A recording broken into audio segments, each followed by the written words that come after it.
It's another video by Metric Power Sports, and in this video I'm going to be showing you guys my new helmet. It is a fly racing trekker helmet. It is a dual sport helmet, as some people like to call it. I'll get into more into detail why I just did that, later on, but real quick, I just want to go over some of the specs of the helmet, some of the features, and then I'll move on to more personal opinions and why I got the helmet. So, it's a fly racing.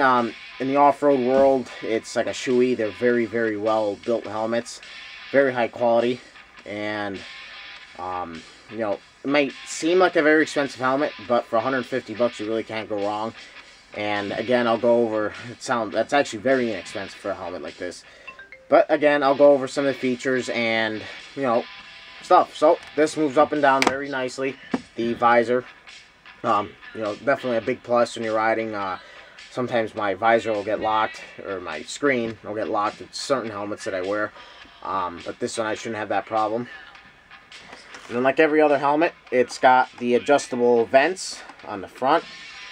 In the top front, right here, this is the front, and then the top. And then it's also got the vents, the vacuum vents in the back to bring out the hot air from the inside and replace all the air with cooler outside air, which again a lot of helmets have it, but not many people are familiar with dual sport, so that's why I'm going over it. And then what else? Everything, this helmet does have a removable. Well, real quick, I'll show you guys far away.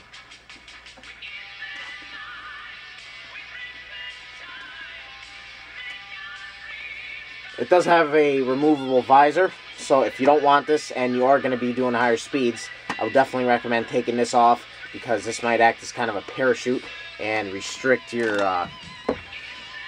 airflow that you're getting. It might, give your head some resistance, which is not going to be good. But if you're going around on cruises, regular cruises, and you're actually obeying the laws or the speed limit, then you should not have a problem. And this is going to move on over to the reasons why I got it. The one reason is I've always liked off-road helmets. They've always given me the best vision, giving me the best feel, the best comfort, because that's what I grew up with. That's what I'm used to, is off-road helmets and off-roading. So I thought, why not get a dual sport helmet?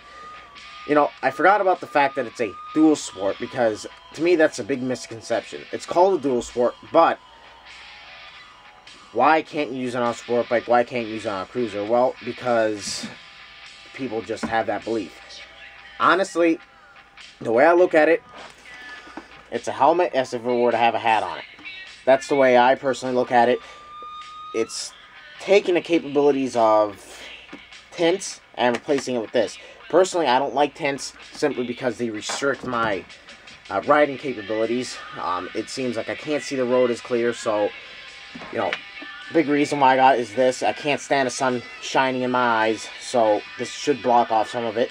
But again, it'll restrict some airflow, making it harder and giving your head more resistance. This thing's gigantic. You can see pretty much everything. You're not going to see the corners like you would with some street helmets, or you will with this, but not nearly as much as you would with a street helmet. It kind of, where your eyes would be, it's got the thing that goes down, so you can definitely see the most view off of this. And then the final reason is I want to use it for motovlogging. My other helmet's already got all the bells and whistles on it, so I don't exactly want to add any more. I mean, I got radio in it, I got all kinds of crap, so that's why I'm going to mount the camera on this and put a microphone right in here so I can start motovlogging with it. So that's enough of all that. I'm going to put the helmet on, raise the camera up a little bit, and what was I going to say? Yeah, and show you guys what it looks like on me. So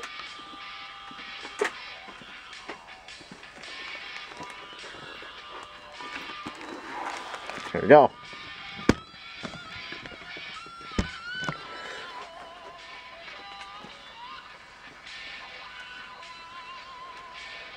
So this is what it looks like.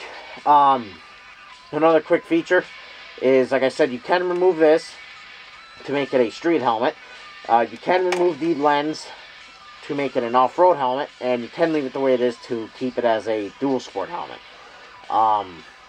which is very cool. I don't think I'll ever be moving any of it, simply because, again, I got this helmet just for cruising around. So here's the side, here's the back, and here's the other side.